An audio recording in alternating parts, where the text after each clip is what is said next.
Thank you, Dylan. Moving on next to the main speaker of the day, Emeritus Professor Colin Williams, who's going to be talking about the considerations of language policy.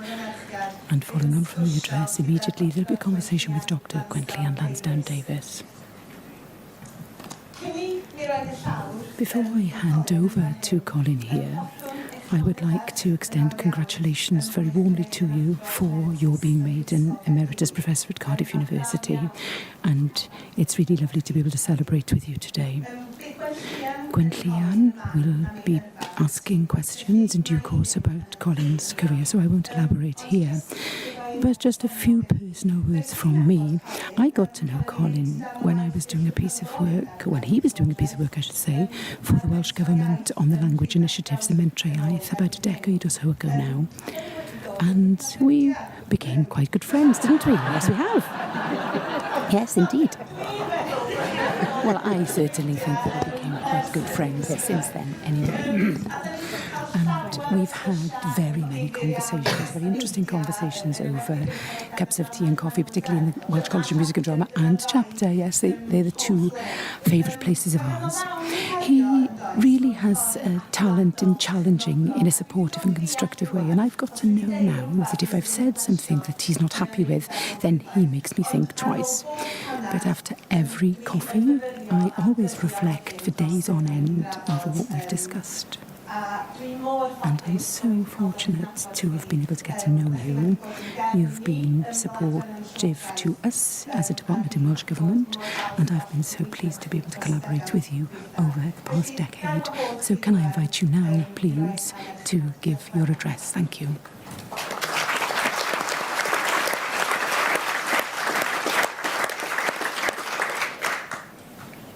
Hola, ¿qué tal? Bom dia. Espero que tot vagi bé. That's Barry Welsh. Barry Welsh. The most important part of my address today is to pay thanks. This is the opportunity for me to pay public thanks to so many of you here today. And therefore, thank you first to Welsh Government and to Bethan and Jeremy. Bethan and Jeremy were the two who steered the entire programme that made all the arrangements with Gwenno and Carwyn and Cerys. Hundreds of emails were exchanged between us and you, endless Teams meetings, and most importantly perhaps, the original idea of honouring me. And thank you, Dylan, for your kind words. I will say one thing about Dylan. He talked about the early opportunities. When Dylan came to the department, Glyn offered him a formal dinner, formal lunch, and Glyn was so happy to have Dylan on the staff, and he told Dylan publicly, "Are you proud to be a new member of staff in the Welsh Department?" And what Dylan said was, "I'm not unhappy." Anyway, thank you, Bethan and Jeremy. Privately, you know how pleased I am with your work. And may I also pay thanks in advance to the Minister, Jeremy Miles, for his contribution this afternoon.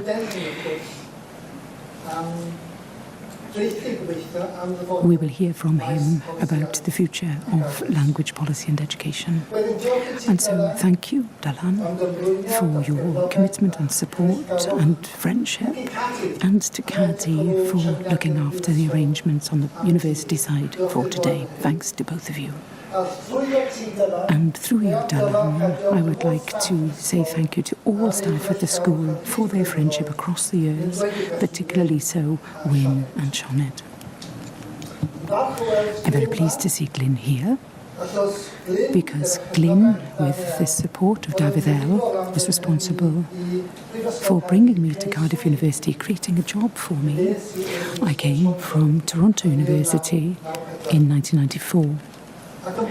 And for a long period of time, I combined the work of the university as a professor at the university and involvement in the Welsh Language Board. And I'm pleased to recognise the friendship and guidance of Maidan Priest-Jones, along with that of another many previous former staff of the board, Hywel, Catrin, Eleri, Alan, Sally, Eva, Jeremy, Gwenno, Carwyn. I'm also pleased to see partners of the board here, particularly Kevin Campbell, who did so much to make the concept of language initiatives to succeed through his key contribution, and also Catherine Jones for her pioneering work with Cwmni Iaith Company, providing training and language awareness, raising of the Welsh language in the workplace. I'd like to pay particular thanks to all the contributors from Aberystwyth, Ireland, Scotland, Catalonia, Basque Country and Canada. Bethan and her colleagues selected them, it wasn't me. It was a surprise to me, some 3 months after they were invited, to hear that such an event was even happening, and the only one I attracted here was Carsten, because nobody apart from me was quite sure who to ask to come here from Canada, and I'm very, very pleased that Carsten is with us. He is one of the treasures of language policy in Canada. And so I'm really pleased that you were willing to travel here and share your information about language policy and good practice. But predominantly I'd like to say thank you to you, the international audience, for your attendance, your interest in this area, including members of my family and very close friends. So, we hope that we will have a constructive day discussing these important matters here and enjoying each other's company. After my boring speech. Oh, that's what my wife says anyway. So, Jeremy, now what do I do?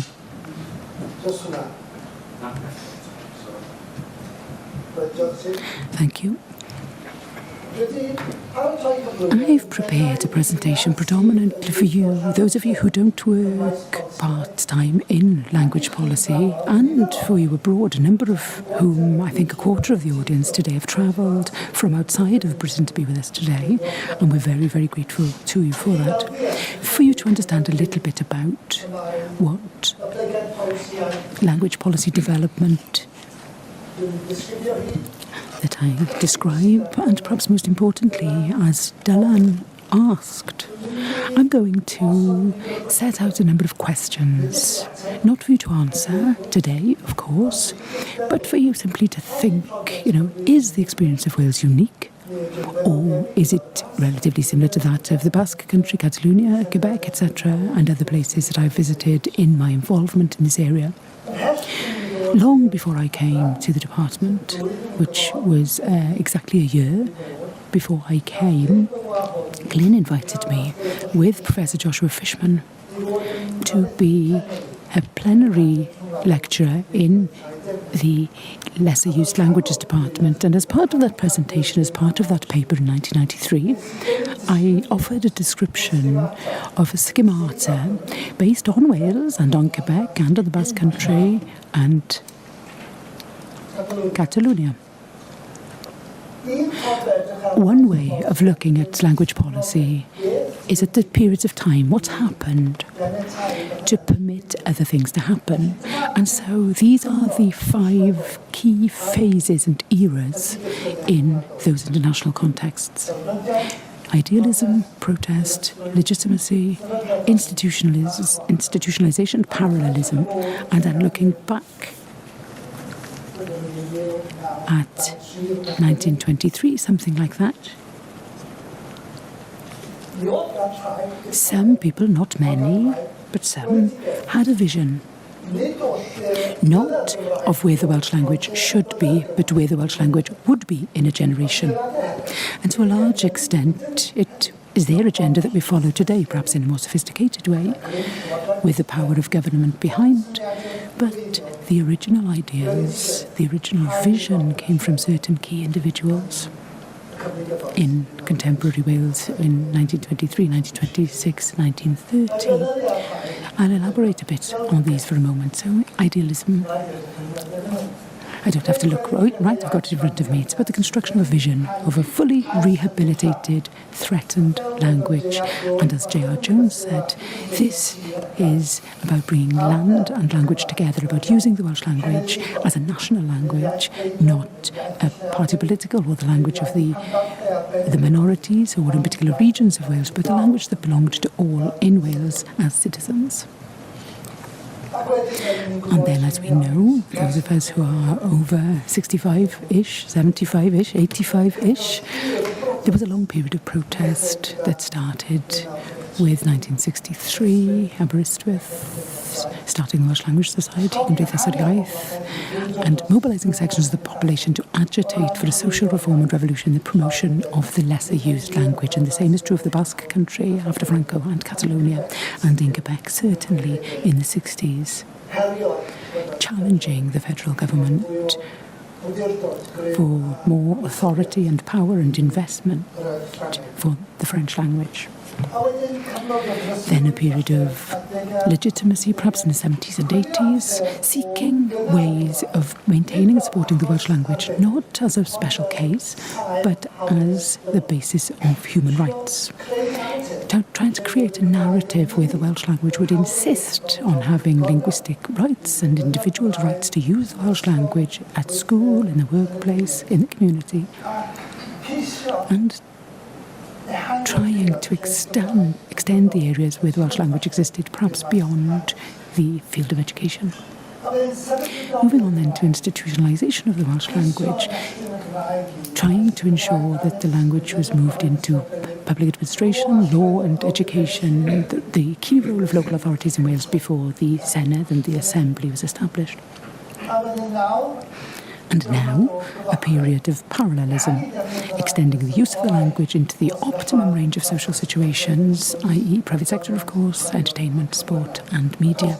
And if I may say, right at the very outset, the greatest challenge for us in terms of areas where the Welsh language is spoken is the economy. We are quite confident that we can influence the public sector.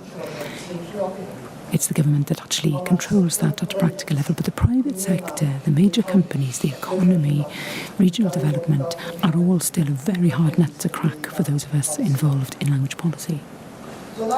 So that's one way of looking at language policy. History, development of particular phases and eras, but another way is via themes. The evolution, it's not natural, nothing is natural about language policy. It all relates to social decisions, political decisions and community decisions. If anything, this success that we have seen can sometimes go wrong as well if we're not very careful to safeguard what we've already achieved. But promoting for a long time, perhaps between the 50s up until, say, the 90s, promotion was the area. That was what the language policy meant. So civil society predominantly campaigned from the bottom up, not from the top down. Community development, the role of the language initiatives, the Mentrau Iaith, we'll come back to that.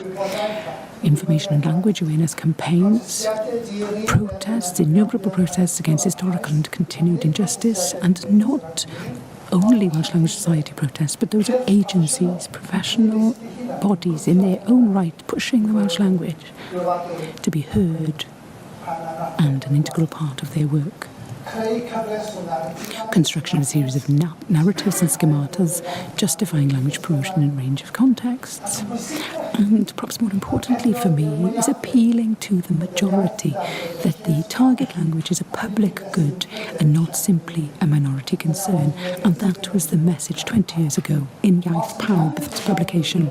If we want the Welsh language to succeed, of course we've got to protect those Welsh language heartlands. Of course, we've got to encourage parents who are Welsh speakers to send their children to Welsh medium schools. But the majority who don't speak Welsh, 80% of the population in Wales, they are the ones paying taxes, they are the ones electing our leaders, and they are the prospective parents who are more likely to create new Welsh speakers in the future. So we need to pay attention to how this majority responds not simply to our claims, but to the proactive processes that we have in place in terms of Welsh Government and local authorities and other agencies. Secondly, protecting the Welsh language. The search for individual and communal language rights as part of a human rights agenda, not simply as part of language rights, but human rights, expanding the area so that equality,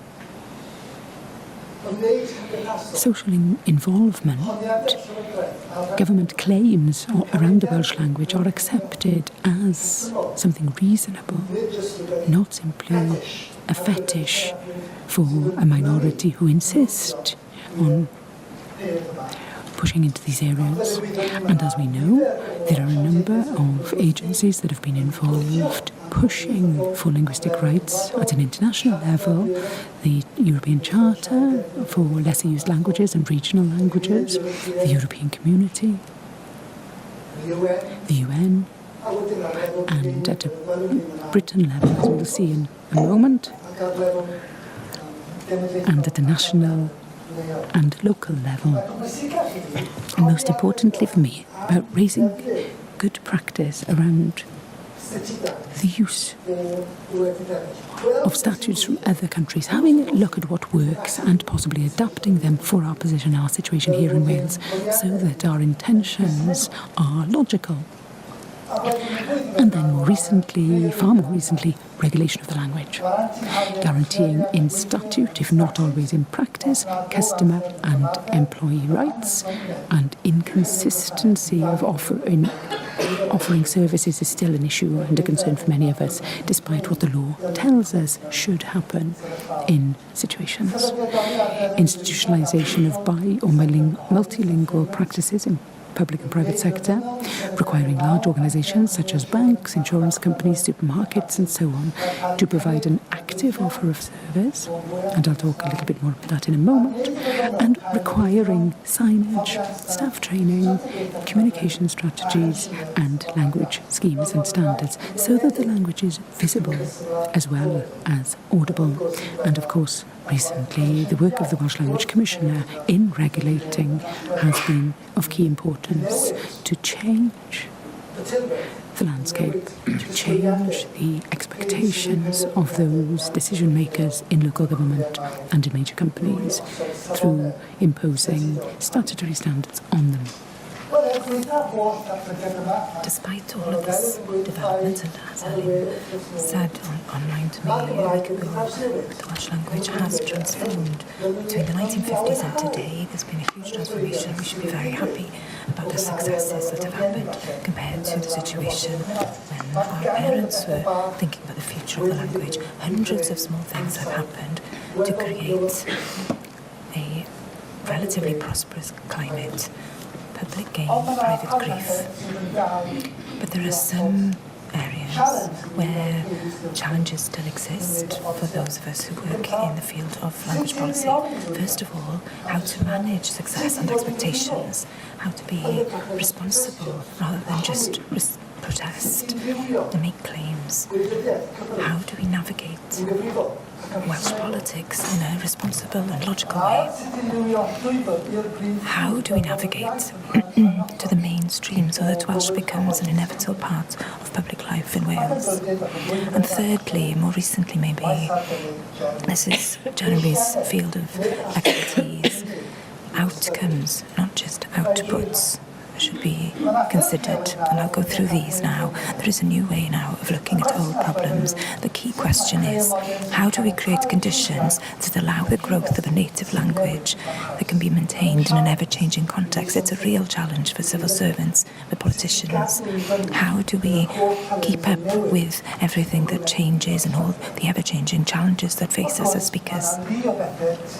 There are many things that work, of course. There are proven approaches that have been trialled, and they are crucial. Policy development in relation to intergenerational language transmission, for example, formal education, which has been a great success, community development, and also economic viability. But the big challenges for all of us is how to translate language skills that have been adopted through this formal education, be that English medium, Welsh medium, or whether people have learnt as adults, into real normal use, and that it is used naturally so that the language is reinforced as a medium of real communication and meaningful relationships. This is the use of Welsh, and that's the most important challenge. So increasing number, whether you're aiming for 1 million Welsh speakers by 2050, or any speculation for Gaelic and Irish, is certainly commendable, and no one would criticise the efforts that have been in place to improve the status, use and viability of the Welsh language. But if that doesn't coincide with economic intervention and social intervention, the success will only be superficial. There may be 1 million speakers, but then one could ask, what is the nature of those people's language? How willing are they to use the language as their everyday language? How rich is their language? How interesting is their involvement with Welsh culture? Language transmission in school is one thing, but being involved in culture that is linked to the Welsh language is a completely different matter. So we could have 1 million new speakers who don't have any involvement or hardly any with the culture of Wales. So there are fears linked to this as well. Navigating to the mainstream, for those of you who don't live in Britain, there are many ways of challenging the Welsh language and to embed it into legislation, statutes and regulation. Until the establishment of the Assembly, the UK was responsible for statutory language policy. There was the Welsh office here in this area of Cardiff. And there was key legislation that were responsible for the Welsh language. But the most important ones here are the Government of Wales Act 2006 and the Wales Act 2017, which gave more powers than were initially given to the Assembly and allowed it to become a body that did not just create legislation but created statutory legislation. It had real power. And it has then become the Senedd in Cardiff Bay and is involved in education in Wales. After being given those legislative powers, the Welsh language measure created by the Welsh Language Commissioner in 2011 and gave more statutory status to the Welsh language. And following that, the Wellbeing of Future Generations Act in 2015, which is beyond the field of language policy. But this, for me, is the most important act because it allows for the Welsh language to be recognised in all parts of government activity. It is required that every department within the government considers the Welsh language as an element that covers all areas, and for me that normalises the Welsh language on one level and is crucial therefore. At the moment, there is a white paper going through the system on Welsh in education, and many people in this room will be hoping that this white paper makes a huge positive difference in terms of the Welsh language in our education system for the next generation. We move on now to navigating to the mainstream. We have a target in Wales of 1 million speakers by 2050, but in order to achieve that, we need to generate 1.4 million because a number of children and young people in Wales move abroad to various countries. We'll follow Mike Phillips, a rugby hero, to Doha, for example. I was one of those people. I went to Canada and to England and to America. And as we heard, I only came back because of Glyn's being so kind. I returned to Cardiff.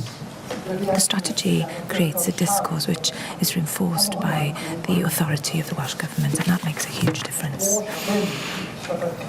The power of the Welsh Government is behind the strategy, and that makes all the difference. And as a consequence, there are consequences and impact. Departments that had not previously engaged or committed to the Welsh language now have to, because it is a statutory requirement. Civil servants have to treat the Welsh language as a public good, which is normalised. Those are two buzzwords, but they're very, very important. Normalised in all aspects of government functions and responsibilities. And as I said, the Welsh language measure in 2011 was all important in that it introduced a comprehensive set of language standards and gave the Welsh Language Commissioner power to regulate. So there is a growing awareness of the prominence of Welsh in the official mindset on both a national level and on local authority level. And then I have a question to start. How is the strategy evaluated, not just by the civil servants who are responsible and by the ministers, but by the public, who either appreciate these measures or feel they suffer because of them? How would the public evaluate the success of the strategy, and what would prove what has worked in this strategy? And as many of you know who live in Wales, there is considerable frustration and confusion with the increase that has been claimed either under the strategy or by politicians. In the last census in 2021, the number of Welsh speakers fell from 19% to just under 18%. That means around 24,000 fewer speakers during that decade between 2011 and 2021. The biggest fall was within that formal education age category between 5 and 15. The number went down 6 percentage points, from 40% to 34%. And then in a smaller group of younger children, it went down about 5%. When the census results were first published, the media said it was all down to COVID. That was the only sensible solution that they could think of. Schools had been closed for 18 months, and many parents felt that children hadn't been able to increase their skills sufficiently so that they could record them as Welsh speakers on the census. Since then, research by the Welsh Government on the discrepancy between census data and the annual population survey has been published. I will come to that in the next slide. But is COVID satisfactory as an explanation for this? Of course, it is a factor, a strong one, but can we attribute it all to COVID? There is another way of measuring the number of Welsh speakers, not just 500,000, but nearly 1 million for the year ending 31st of March 2023. The annual population survey estimates that nearly 30% of people aged 3 years or over were able to speak Welsh. Another way to measure who claims to be a Welsh speaker, this figure equates to around 900,000 people. This equates to around 400 fewer people than the previous year. The figures are a bit vague, but here is the map, which is a disappointment for many, showing the changes between the census results of 2011 and 2021. The biggest fall was seen in one of the traditional Welsh strongholds of Carmarthenshire. Why is that? COVID does not answer that question, because COVID belonged to us all. It happened everywhere. So there was something else at play here, behind the scenes or in public even. And straight after this was discovered, many suggested that a number of local authorities in Welsh strongholds had been maybe not lazy, but had been more negligent of language promotion, especially amongst non-Welsh speaking parents. Not just those who already went to Welsh medium or bilingual schools. For the only increase was a small increase, but it was an increase was seen in Cardiff and the Vale and some of the South Wales valleys. Another factor was a change in population. People move into Wales and out of areas of Welsh strongholds. the older generation who spoke Welsh naturally, of course, as many of those people have died, so there are many factors beyond COVID responsible for these patterns. But the reason I'm showing you this map is that the beginning of the campaign for Welsh 2050 was actually more of a challenge than we had expected, because it started from a lower platform than was expected, because we had expected to see an increase with every census. So we have to be sure of what we claim. The third element then is about outcomes and not just outputs. Traditionally, the Welsh Government measures success, whether it's housing policy, language policy, health policy, by setting targets, by sharing budgets and thinking about outputs, counting how much money has been spent, how many meetings were held, what numbers attended events funded by Welsh Government, namely the target of success, output. But for the past 15 years, the UK government has identified areas such as behaviour change and conviction as crucial elements in the area of policy development. And now we're aiming for the principle of outcomes to challenge the old tradition of measuring outputs alone. The whole point of policy is to change behaviour, not to gather an audience together. But the second question I'm going to ask you to think about during the day and beyond is language policy and strategy different in terms of its social and psychological elements compared to policies of a different kind? Is there something unique about trying to deal with the language of an individual and a community that may not be true of other things in terms of policy areas, such as healthcare, drink driving, 20 mile per hour speed restriction, reducing sugar in food and soft drinks, and doing away with plastic packaging to reduce sea-based pollution, for example? Is that kind of policy intervention different to an intervention with parental choice or young people's relationship with the Welsh language? Here are six key fields: the Cymraeg 2050 strategy, language policy and planning, normalisation, easy to say but difficult to realise, then education, language transmission within families and the workplace, supportive infrastructure, and better legislation and stronger language rights. And by that I mean moving from individuals' rights to community rights.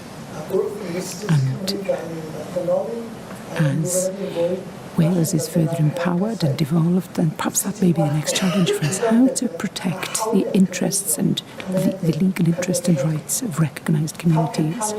Very difficult area to define. What community are we talking about, even though we all in our minds think we know where in Wales we want to protect, but defining that by statute and the law of the land is very, very difficult. Education, of course, is the most important thing. It's key to growing bilingualism. Another question: will the education system invest in the number needed of new Welsh medium teachers?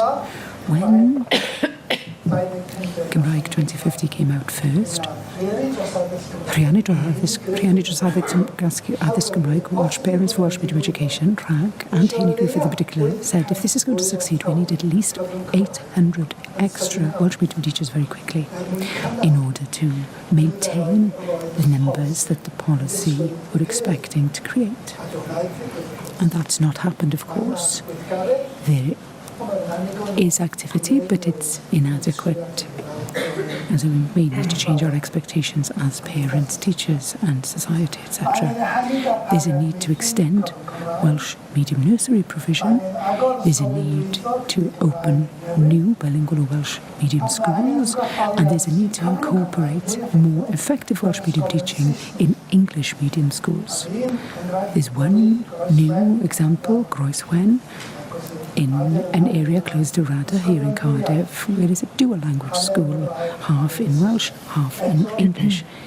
again, the concern is that perhaps the Welsh language may be undermined as it's not a Welsh medium school.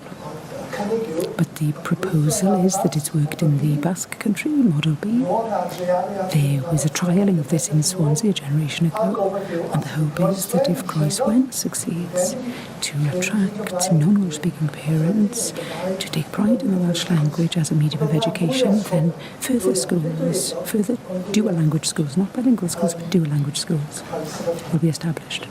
And then supporting the work of further and higher education institutions in developing staff skills and curriculum design, creating professions such as civil servants, people who work in the private sector, people who work in the area of law. They have to not only use their Welsh, but be immersed professionally to be able to offer a professional service to whoever chooses to use it in those different areas, such as doctors, dentists, etc. I know there are already many Welsh-speaking dentists. Will this create the effective bilingual workforce that is praised in the strategy? What else do we need to create these skills? And then the dilemma. Why, after all this policy reform, do we need new plans? Every 10 years, every 5 years, every time there's a new minister comes into post. We know that use assumes a set of skills and capacity building. So the areas that are developed as school children or as adults, so that spaces and opportunities can be used to use the minority language. This is the history of Quebec and the Basque Country. Creating numbers in the Basque Country was a huge success. As we may hear later on, there was very small current use of the Basque language until further opportunities were created, until there were further language awareness programs created. So increasing numbers is one thing, but it's not sufficient, of course. There's a need for opportunities and areas for the language to be respected, permitted, used and normalised, to use the jargon. Increasingly in this managed society, it also requires public political conviction and political legitimacy to push the agenda forward. Thus far, we've had that with the Senedd, but who knows? What could happen in the coming decade? It depends who our leaders are. And of course, we need to be clever, very clever, as to how to foster new ideas from the social, psychological fields, such as behaviour change, mind space, nudge theory, and conviction. And I'm sure that when Jeremy comes to speak, he will refer to the far-reaching ideas in this area to change our behaviour. Not once, in a one-off, not just now and again, but as a matter of necessity, lingua propria for the Welsh language. And then exchanging good practice. I've chosen 4 countries that I've been involved in undertaking research in since the 70s. I went to Canada in 1973 on a scholarship. I just got married, moved to Canada. And I was involved in La Francophonie in Quebec, New Brunswick and Ontario. And I was involved with government bodies, researching new work of the first language commissioner, intensive interviews with him and the staff. And since then, I've been pushing the idea of a language commissioner in Ireland, in Wales, writing about the virtues of language commissioners, but note, not at the expense of other bodies such as the Welsh Language Board, but reliant on something that should have happened prior to the establishment of the Commissioner's Office, which was a suite of individuals' rights, so that the Commissioner could regulate those rights. It happened the other way around in Wales.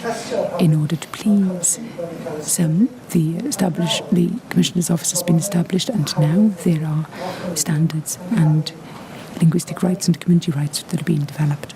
The second thing that's important, and maybe Carsten will talk about this, is about offering an active or proactive service as a key part of a federal service for those who spoke English and French in Canada. And following on from decisions in the High Court for community linguistic rights, the judgment of the High Court was that it was unnecessary to expect institutions to offer linguistic rights in going to hospital or clinic or university unless there were community rights available, so protecting these individuals' rights so that organisations could be supported or funded and developed to serve those substantial numbers of French speakers in Ontario, New Brunswick and Quebec. In Catalonia, recently, during the past decade perhaps, the concept of new speakers has come through. How to contend with the vast number of newcomers, more than 1 million people moved into Catalonia in the past 15 years, the majority of whom expect to speak Spanish. How does the Catalan government then intervene practically to attract them into learning Catalan and speaking the Catalan language? And I'm sure that Maite, through her work with the Voluntariat per la Lengua, will elaborate on this concept of contending with and welcoming and of being friendly to incomers, refugees, people from China, people from Morocco, people from Wales. And in Wales, we've adopted the idea through the Siarad scheme from the Basque country. The same involvement with new speakers. This is the only way the Basque country could immerse incomers, predominantly from Latin America, but from other parts of Spain, of course, into being involved with the Basque language, creating opportunities for new speakers to use the Basque language. And as we may hear from Anne, one of the key programs is the Euskara Latia program, which seeks to change people's everyday involvement with people who can speak the language and understand the Basque language, speak it and understand it, but traditionally don't speak it to each other. It's about creating new opportunities that can lead to good practice. Then something that's true of Canada and of Catalonia, and predominantly true for the Basque country, is it's about a measurement and evaluation systems, sociolinguistic listura. Historically, if there was a crisis, we would undertake an investigation. We would look for how to measure progress or decline in people's ability to speak Welsh here. Estin's work, etc., etc. What the Basque country, Canada and Catalonia do is they measure on an ongoing basis the use of the language on the street, in the workplace, in the clinic, Hospital Velmar, etc. And we can do that in Wales. We don't necessarily do it consistently or consistently enough in terms of the use of the Welsh language. And then in Ireland, I got to know and take pride in the work of the Language Commissioner there and suggested that as a model for us here in Wales. And more recently, and perhaps John will talk about this, they built a Spectorisa Gaeltachta, towns of linguistic significance outside the Gaeltacht, but serve the Gaeltacht through offering professional agency services, something similar to the Old Welsh Language Board scheme in terms of areas of linguistic significance. So, suggestions for the future. What do we need? What fieldwork needs to be developed by Welsh Government, local authorities and agencies? Certainly there's a need to strengthen the town and country planning system. Back in the 70s, I offered an Eisteddfod lecture, the Wrexham Eisteddfod, on language planning in other countries, predominantly Canada, the Basque country, and to a lesser extent Catalonia. Clive James and myself were delivering on town and country planning. Very few had an interest in it in 1977. Very few were actually involved in terms of town and country planning.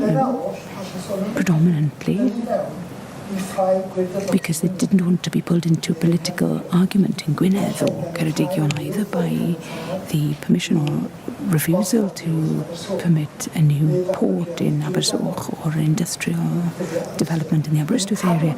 They stayed away from that involvement. More recently, of course, with TAN 20, which relates to providing regulations for town and country planners, there is more and more involvement between town and country planners, language planners and regional developers in the system. And as a geographer, it's clear that the environment, mainstreaming holistic ecological elements is going to be increasingly important, not only to formulate policy, but to transfer that policy to the public. And more recently, Welsh Government has committed to undertake very detailed work in terms of protecting Welsh-speaking communities. Not just the Welsh medium heartland, of course, it's more than that, but fantastic work undertaken and led by Dr. Simon Brooks, who's here, and his team, and the viability of the Welsh language, led by Professor Elin Jones, who's also here. And in due course, we will hear about what they suggest into the Welsh Government for implementation in terms of protecting the interests of our historical, traditional communities, the treasure of our culture historically in North and West Wales. At another level, there are certain local government taxation procedures or registering summer homes as summer homes and not as Airbnbs to avoid taxation, for example.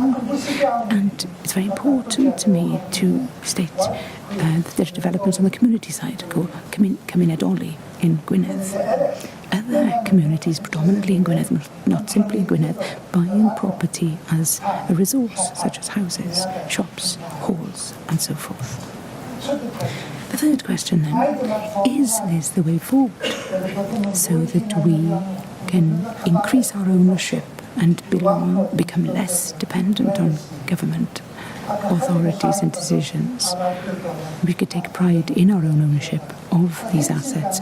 What Catalonia has, and Quebec, and to a lesser extent Basque Country has, is private capital, banks, industry, key organisations that relate to language policy. That's not true of us here in Wales. We are overly dependent on government and local authorities. So to conclude, they know this, of course, don't they? And I'm saying it as a so what question, Dylan. Civil servants in all areas, not just Bethan, Jeremy and colleagues from the team, civil servants need to consider and weigh up the ideas and personalities of every minister for the Welsh language who comes into post. Ministers come and go. Some go to better jobs. Some perhaps are disappointed. But ultimately, since those early days working in Canada, I have been involved predominantly with civil servants. They are the anchor who create, implement and measure the process of language policy. And therefore they are the ones who are mainly responsible. They're not the ones who decide, of course, but as we know with Yes Minister, they are the ones who feed the information. They're the ones who make the suggestions. They're the ones who say, fair play, Minister, that's a very good idea. Will anybody else in the Cabinet understand the reasons behind this? We have some more logical ideas, perhaps maybe more operational ideas, and therefore I pay tribute to the civil servants and to each and every one of you involved at different levels, undertaking daily decision making over the Welsh language. You are the backbone of the Welsh language, not us as citizens, not protest agencies, but those who work very diligently behind the scenes to create the situation where the Welsh language can prosper through the wise counsel and involvement and being very diligent in creating opportunities to move the Welsh language forward. And then decision makers at all levels need to understand the requirements of behaviour change and how to anticipate and predict the response to policies. And the best example is of the 20-mile-per-hour speed limit.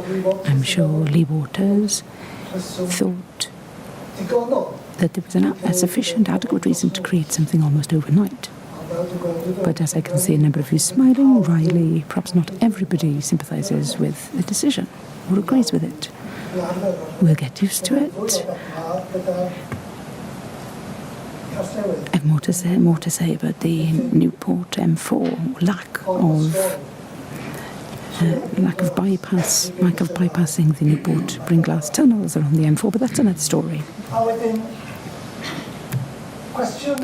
Then perhaps another question relating to behaviour change, but perhaps a very deep-seated question for us as a society. Official government policies do not alleviate or address the deep and invisible structures behind semi-hostile attitudes towards the Welsh language, or the frustration that some hold about the existence of the language. The battle is not over. Iaith Pawb, that publication has not convinced everybody. It's a hard nut to crack, not only for those who've come into Wales from Afghanistan or England, but for those who have been born and brought up and say, no, I'm good enough. Why are you pushing the Welsh language down my throat? I am as much of a Welshman as you are. It's something that people are more than used to, but it's not been alleviated. Of course, it's improved, but the issue's not gone away. And the other question is our reliance on government. There are a number of agencies who are part of culture who are reliant on grant funding, who are funded or administered or regulated by government. And in light of that, they are not entirely independent. They have to be involved in a way that is required by Welsh Government in terms of funding, evaluation and so forth. And so to conclude, these are the Nesta slides. Nesta means the National Endowment for Science, Technology and the Arts. About 20 years or so ago, it was part of the UK government, and in 2012 it became a charity, a think tank, to convey new ideas in all possible areas of policy, and I'd like to use their work to show how complex it is for people such as Bethan and Jeremy and colleagues, not only to implement but to understand what needs to be done to formulate, steer and implement policy. So I'll go through these.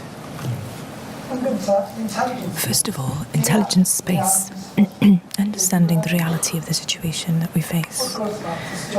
Of course, there is evidence and statistics, and they are very important when creating policy. Ethnographic research, academic research, and research in professional fields can also be key in feeding into this.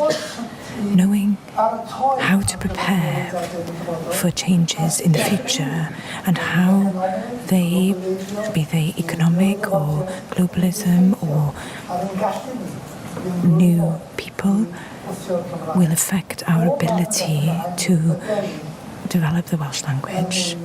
All sorts of things they have to model in order to understand the implications of the policy.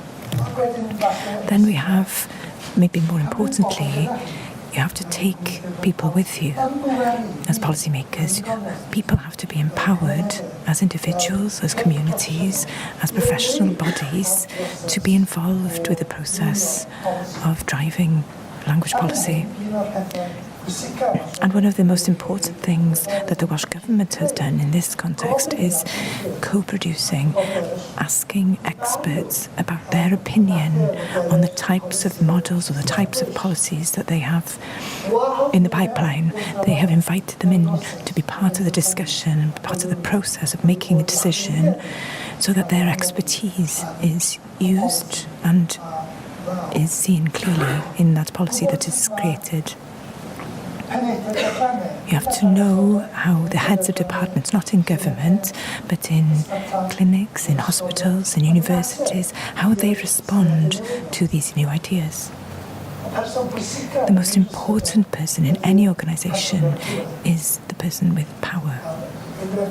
And the best example historically in Wales was the role of the chief officer in North Wales Police, who was a man from England who was convinced of the importance of using the Welsh language in the workplace within the police force, and he transformed North Wales Police by giving authority to the use of Welsh and authorising the use of Welsh and allowing individuals to be given training to develop their language skills and to use those language skills in their work on an everyday basis. So reaching those people in positions of power and making them involved in decision making, as the government does regularly, is very important so that these ideas can flow and cascade through the system and to other places.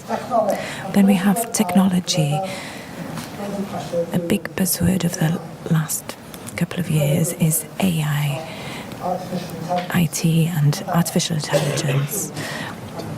It's something, as I'm sure that Jeremy will talk about later as well. How can we use technology and new technology to improve the position and the situation of the Welsh language? How can we collect data, big data sets, in order to make sure that Welsh makes its way into all fields of policy, housing, health, education, etc. And at the end of the day, how can we use social media to influence decisions made by people who have just had children, for example, to send their children to the local nursery school or to make more use of the Welsh that they learned in school as adults. Social pressure on social media, we need to be vocal in our use of them and not just criticise and say that people are not responding in the way that we want them to. I think we need to help them to respond in the expected way, using nudge theory and raising awareness. And centrally involved with all of these places, Nesta suggests, we can discover a new reality. What do we expect the Welsh language to look like in the next 5, 10, 15, 20 or even 30 years? 2050 strategy offers us one vision of that future, but there are many other strategies as well, of course. So things like a new vision, new services, especially those offered online rather than in person, knowing how to plan systematically in this process is also crucially important, and maybe more important than anything else. We need to recognise the risks that are behind the investment, the hopes, so that our expectations are logical but have been based on evidence and not just on hopes and goodwill. We need strong data, recognised data, based on logic, so that anyone facing the policy can say that this makes sense. It's logical, it is a public good, and it's for the good of everyone in Wales, not just those who are able to understand and speak Welsh at the moment. So that's my contribution. I have some questions for you to think about and some considerations about language policy. But more than anything, I'd like to thank you for coming today. And more importantly, maybe thank you to Bethan, Jeremy, Dylan and Caddy for organising today.